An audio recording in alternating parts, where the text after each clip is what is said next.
बिस्मिल्लाहिर्रहमानिर्रहीम। अस्सलाम वालेकुम। आज का वाक़या है सबसे कीमती गाय का। जी हाँ, इससे महंगी गायें दुनिया में कभी फ़रोख्त ना हुई होगी और शायद ना कभी होगी। ऐसा क्या वाक़या था, वो गाय कौन सी थी और कितनी महंगी फ़रोख्त हुई, ये वाक़या सूरत बकरा में मौजूद है। और आप जानते हैं कि कुरान मजीद की सबसे बड़ी सूरत बकरा ही है और बकरा का मायने है गाय, यानी गाय वाली सूरत। इसको इसी वजह से कहा जाता है। आए इसका वाक़या सुनते हैं। ये बहुत ही अहम और निहायत ही शानदार कुरानी वाक़या है और इस वाक़ये की वजह से कुरान मजीद की सूरत का नाम सूरह बकरा यानी गाय वाली सूरत रखा गया। इसका वाक़या ये है कि बनी इसराइल में एक बहुत ही नेक और सिला बुजुर्ग थे और इनका एक ही बच्चा था जो नाबालिग था और इनके पास फ़कत एक गाय की बछिया थी। इन बुजुर्ग ने अपनी वफ़ात के करीब इस बच्चे को जंगल में ले जाकर एक झाड़ी के पास ये कहकर छोड़ दिया कि या अल्लाह, मैं इस बच्चे को इस वक्त तक तेरी अमानत में रख देता हूँ कि मेरा बच्चा बालिग हो जाए। इसके बाद इन बुजुर्ग की वफ़ात हो गई और बच्चिया चंद दिनों में बड़ी होकर दरमियानी उम्र की हो गई और बच्चा भी जवान होकर अपनी माँ का बहुत ही फरमाबरदार और इंतहाई नेक उगार बना। इसने अपनी रात को 3 हिस्सों में तकसीम कर रखा था। एक हिस्से में वो सोता था, एक हिस्से में इबादत करता था और एक हिस्से में अपनी माँ की खिदमत करता था और रोज़ाना सुबह को जंगल से लकड़ियाँ काट कर लाता और इनको फ़रोख्त करके 1/3 रकम सदका कर देता, 1/3 अपनी ज़ात पर खर्च करता और 1/3 रकम अपनी वालदा को दे देता। एक दिन लड़के की माँ ने कहा कि मेरे प्यारे बेटे, तुम्हारे बाप ने विरासत में एक बच्चिया छोड़ी थी जिसको उन्होंने फला झाड़ी के करीब जंगल में खुदा अज़्ज़ व जल की अमारत में सौंप दिया था। अब तुम इस झाड़ी के पास जाकर यूं दुआ मांगो, ए हज़रत इब्राहीम और हज़रत इस्माइल और हज़रत इसाक अलैहिस्सलाम के खुदा, तू मेरे बाप की सौंपी हुई अमानत मुझे वापस दे दे। और इस बच्चिया की निशानी यह है कि वो पीले रंग की है और इसकी खाल इस तरह चमक रही होगी कि गोया सूरज की किरणें इसमें से निकल रही हैं। ये सुनकर लड़का जंगल में इस झाड़ी के पास गया और दुआ मांगी तो फौरन ही वो गाय दौड़ती हुई आकर इसके पास खड़ी हो गई और ये इसको पकड़कर घर ले आया। तो इसकी माँ ने कहा, बेटा तुम इस गाय को ले जाकर बाजार में 3 दिनार में फ़रोख्त कर डालो, लेकिन किसी भी ग्राहक को मेरे मशवरे के बगैर ना देना। इन दिनों बाजार में गाय की कीमत 3 दिनार ही थी। बाजार में एक ग्राहक आया जो दर हकीकत फरिश्ता था।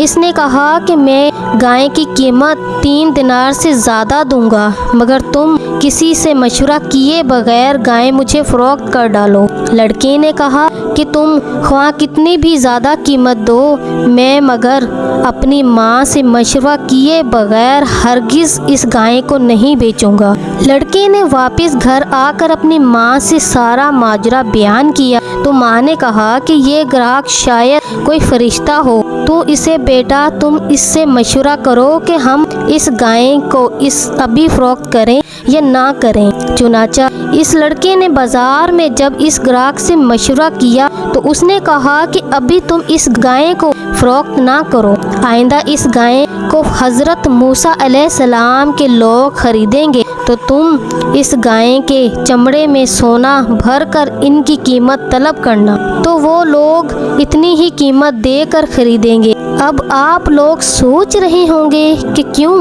इस गाय की इतनी महंगी कीमत अदा की जाएगी। यही तो इस वाक़ये का ट्रेंडिंग पॉइंट भी है और ख़ास बात भी है, क्योंकि एक और वाक़या ऐसी दौरान में पेश आता है जिसकी वजह से ये गायें बहुत ज़्यादा कीमत देकर ख़रीदी जाती है। ये बज़ाहिर तौर पर बड़ी अजीबो व गरीब बात है कि कोई इतनी कीमत क्यों देगा।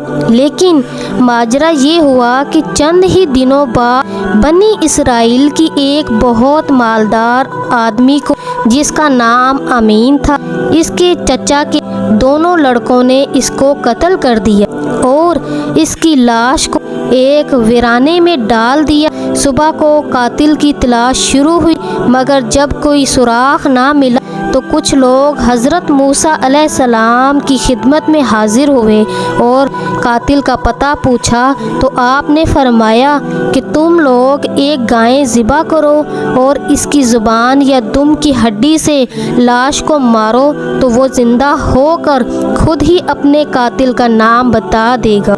ये सुनकर बनी इसराइल ने गाय के रंग, इसकी उम्र वगैरह के बारे में बहस और खरीद शुरू कर दी और बिल आखिर जब वो अच्छी तरह पूछ कर चुके कि फ़लाँ किस्म की गायें चाहिए तो ऐसी गाय की तलाश शुरू कर दी। यहाँ तक कि जब ये लोग इस लड़के की गाय के पास पहुँचे तो हूबहू ये ऐसी ही गाय थी जिसकी इन लोगों को ज़रूरत थी। चुनांचे इन लोगों ने गाय को इसके चमड़े में भर कर सोना इसकी कीमत देकर ख़रीदा और ज़िबा करके इसकी ज़ुबान या दुम की हड्डी से मकतूल की लाश को मारा तो वो ज़िंदा होकर बोल उठा कि मेरे कातिल मेरे चचा के दोनों लड़के हैं जिन्होंने मेरे माल की लालच में मुझको कत्ल कर दिया है। ये बताकर फिर वो मर गया। चुनांचे इन दिनों कातिलों को किसास में कत्ल कर दिया गया और मर्द साले का लड़का जो अपनी माँ फरमा बरदार था किसरत दौलत से मालो माल हो गया। इस पूरे मज़मून को कुरान मजीद की मुक़द्दस आयतों में इस तरह बयान फरमाया गया है। तर्जमा कंज़ इल ईमान। और जब मूसा ने अपनी कौम से फरमाया खुदा तुम्हें हुक्म देता है कि ये गायें ज़िबा करो, बोले कि आप हमें मुस्तज़ा बनाते हैं। फरमाया खुदा की पनाह के मैं जाहिलों से हूँ। बोले अपने रब से दुआ कीजिए कि वो हमें बता दे गायें कैसी कहाँ। वो फरमा है कि वो एक गाय है, ना बूढ़ी और ना ज़्यादा उम्र, बल्कि इन दोनों के बीच में तो करो जिसका तुम्हें हुक्म होता है। बोले अपने रब से दुआ कीजिए, हमें बता दीजिए इसका रंग क्या है। कहा वो फरमा है वो एक पीली गाय है जिसकी रंगत देखने वालों को खुशी देती है। बोले अपने रब से दुआ कीजिए कि हमारे लिए साफ बयान करे वो गाय कैसी है। बेशक गाय में हमको शुबा पड़ गया और अल्लाह चाहे तो हम राह पा जाएंगे। कहा वो फरमा है वो ये गाय है जिससे खिदमत नहीं ली जाती कि ज़मीन जूते ना खेती को पानी दे, बेअजीब है जिसमें कोई दाग नहीं। बोले अब आप ठीक बात लाए तो इसे ज़िबा किया और ज़िबा करके मालूम ना होते, और जब तुमने एक खून किया तो एक दूसरे पर इसकी तोहमत डालने लगे और अल्लाह को ज़ाहिर करना था जो तुम छुपाते थे। तो हमने फरमाया इस मकतूल को इस गाय का एक टुकड़ा मारो, अल्लाह यूं ही मुर्दे जलाएगा और तुम्हें अपनी निशानियां दिखाता है कि कहीं तुम्हें अकल हो। इस वाक़ये से बहुत ही इबरत अंगेज़ और नसीहत खेज़ बातें और अहकाम मालूम हुए। इनमें से चंद ये हैं जो याद रखने के काबिल हैं। खुदा के नेक बंदों के छोड़े हुए माल में बड़ी खैर व बरकत होती है। देख लो कि इस मर्द सिला ने सिर्फ़ एक बच्चिया छोड़कर वफ़ात पाई थी, मगर अल्लाह ताला ने इसमें इतनी बरकत अता फरमाई कि इनके वारसों को इस बच्चिया के ज़रिए बेशुमार दौलत मिली। और हमें ये भी सीखने को मिलता है कि माँ बाप की फरमाबरदारी और खिदमत गुजारी करने वालों को खुदावंद کریم غیب سے بے شمار رزق کا سامان عطا فرماتا ہے۔ دیکھ لو کہ اس یتیم لڑکے کو ماں کی خدمت اور فرما برداری کی بدولت اللہ تعالیٰ نے کس قدر صاحب مال اور خوشحال بنا دیا، اور ہمیں یہ سبق ملا کہ جو اپنا مال اللہ تعالیٰ کی امانت میں سونپ دے، اللہ تعالیٰ اس کی حفاظت فرماتا ہے اور اس میں بے حساب خیر و برکت عطا فرماتا ہے۔ سبحان اللہ۔ امید کرتی ہوں آج کا واقعہ آپ کو پسند آیا ہوگا، تو جلدی سے اسلام کی شہزادی کو سبسکرائب کیجئے اور بیل آئیکن کو پریس کرنا مت بھولیے گا۔ ملتے ہیں اگلی ویڈیو میں، تب تک کے لیے مجھے اجازت دیں۔ اللہ حافظ۔